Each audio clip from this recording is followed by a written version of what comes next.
to fight for it, things do get better. And let me tell you something, particularly young people here. Better is good. I used to have to tell my young staff this all the time in the White House. Better is good. That's the history of progress in this country. Not perfect, better. The Civil Rights Act didn't end racism, but it made things better. Social Security didn't eliminate all poverty for seniors, but it made things better for millions of people. Do not let people tell you the fight's not worth it because you won't get everything that you want. The idea that, well, there's racism in America, so I'm not going to bother voting. No point. That makes no sense. You can make it better.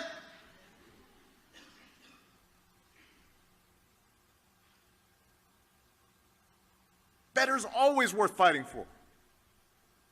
That's how our founders expected this system of self-government to work. That through the testing of ideas and the application of reason and evidence and proof, we could sort through our differences, and nobody would get exactly what they wanted, but it would be possible to find a basis for common ground. And that common ground exists.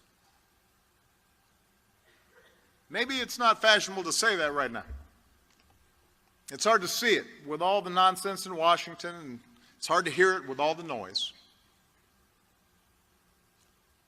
But common ground exists. I have seen it. I have lived it. I know there are white people who care deeply about black people being treated unfairly. I have talked to them and loved them.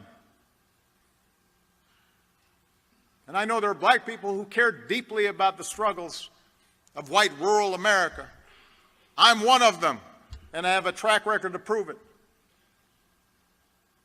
I know there are evangelicals who are deeply committed to doing something about climate change. I've seen them do the work.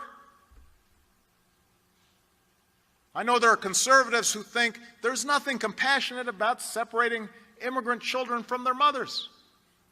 I know there are Republicans who believe government should only perform a few minimal functions, but that one of those functions should be making sure nearly 3,000 Americans don't die in a hurricane and its aftermath.